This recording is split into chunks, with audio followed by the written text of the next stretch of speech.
Hi guys, my name is Joseph Tapiwanashe Dhayimani. I am a law student at African University. My law lecturer for law of delict is Mr. N Maphosa. Today I'm going to be presenting about artificial intelligence and the law of delict. Artificial intelligence is a wide-ranging branch of computer science concerned with building smart machines capable of performing tasks that typically require human intelligence.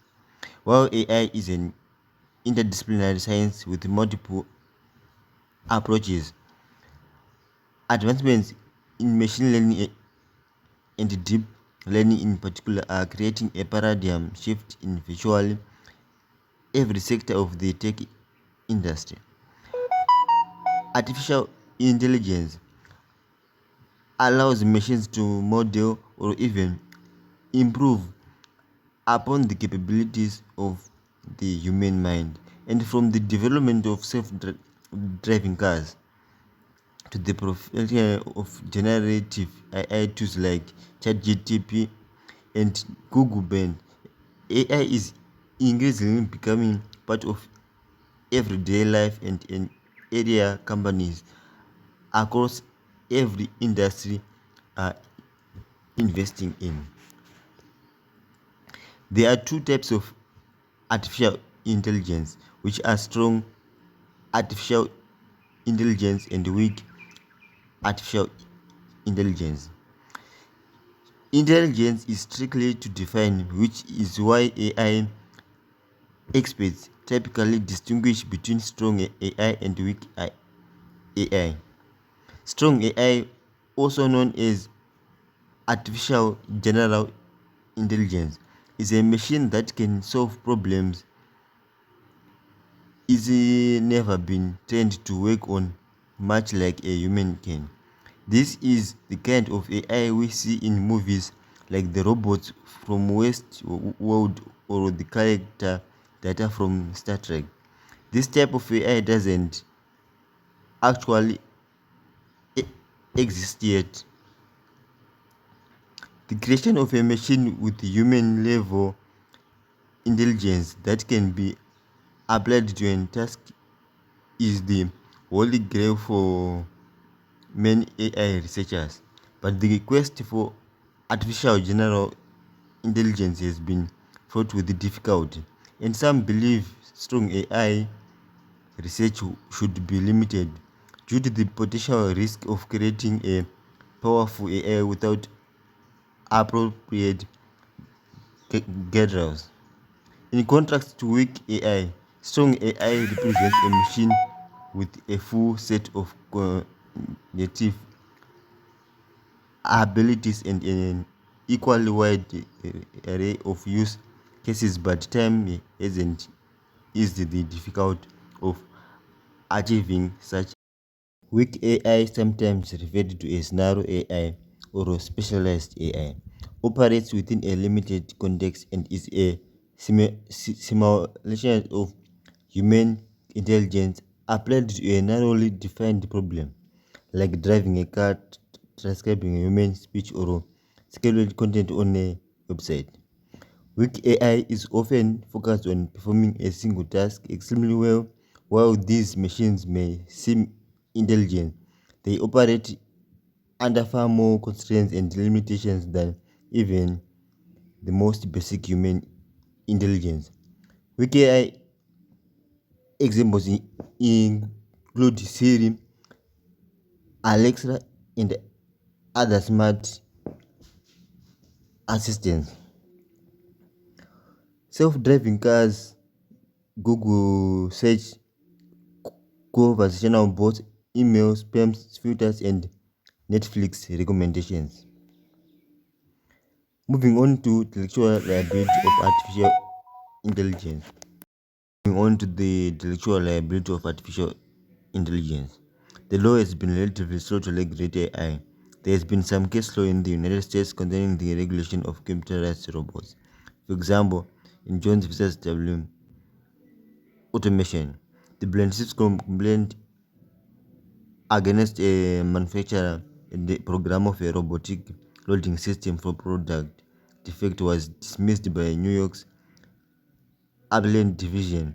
In the court's view, the defendants were not liable for plaintiff's injuries at the GM plant where he worked because these defendants showed that they manufactured only not defective components parts. As long as the robot and associated software was reasonably safe when designed and installed, the defendants were not liable for plaintiff damages. GM, the end user, however, could still be liable for improperly modifying the hardware or software. The implication is that creators of AI software or hardware aren't liable for any injuries as long as these products were non-defective when made. That being said, defectively made AI or AI that is modified by a license or causes damages as a result can create liability for both the licensor and the licensee. When AI is defectively made, will depend, like in other product liability cases, on prevailing industry standards. The Cybercrimes Act provides us with the position, criminal and civil liability of artificial intelligence. It is vital that we have effective and legitimate mechanisms that will prevent and forestall human rights violations, given the speed and scale at which many advanced digital systems operate in ways that pose substantial threats to human rights without necessarily generating substantial risk of tangible harm. A preventive approach is especially important given that such threats could seriously erode the social foundations necessary for moral and democratic orders, which are essential preconditions for the exercise of individual freedom, autonomy, and human rights. These may include both a need to develop collective compliance mechanisms to facilitate effective rights protection and to enhance reinvigorate our existing conception and understandings of human. In South Africa, civil liability can be divided into intellectual and contractual liability. Currently, AI isn't recognized as having its own civil liability. A delict occurs when one party commits a wrong against another. The basic elements of delict are conduct, wrongful, fault, causation, and damage. Furthermore, for a plaintiff to establish a civil liability claim, such plaintiff must establish that the defendant acted negligently or with intention. However, an exception to this is strict liability, for example, vicarious liability in employment relationships. Damage caused by the use of AI robots will be compensable in terms of South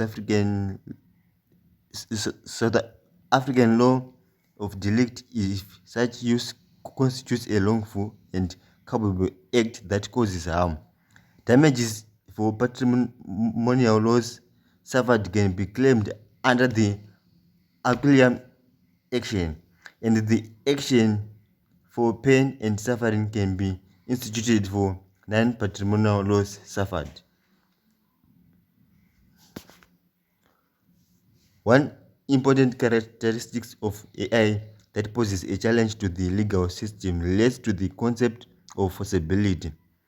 Anyone carrying out or involved in activities that pose a serious risk of harm cannot be made safe and are not common to the community is strictly liable for injuries to other people.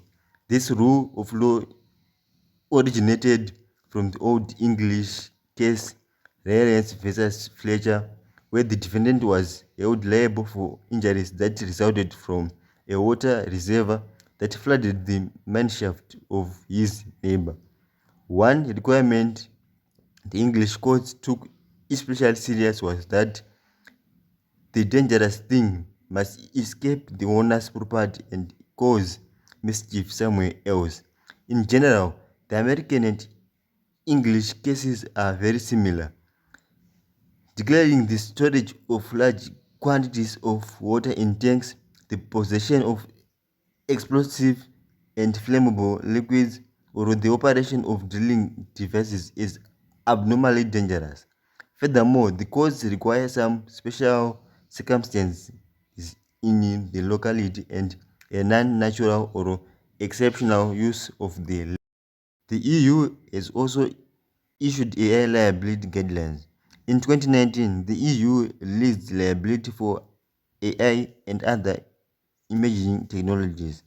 The document explains that some applications of AI will warrant strict liability, such as in the case of persons operating AI-driven robots in public places.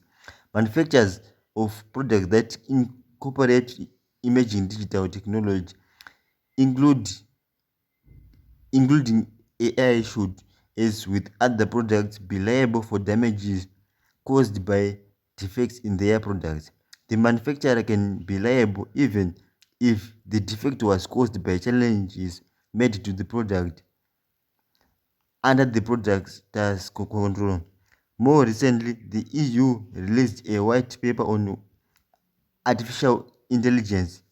In it, the EU explains that additional compliance requirements would apply to high-risk AI applications such as healthcare, transport, and energy. These additional requirements include, among other items, keeping records concerning their algorithm using AI liability. Road rules in the US and EU are developing. One thing is clear: under what circumstances a company will be liable for its AI depends on whether a defect was present upon the AI's release and whether in the EU at least the application is high.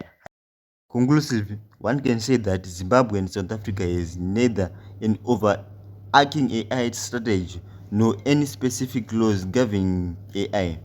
Although there may be some temptation to adopt a wait and see approach, early and proactive engagement in the regulation endeavor is important to issue that laws are not Western imports but are fashioned to be appropriate to the context of our state. There is, however, no guidance in case law on how to apply the principles of fault-based liability in a scenario where the outcome is primarily attributable to an unknown flaw or failing in the AI system that could reasonably have been anticipated. Thank you.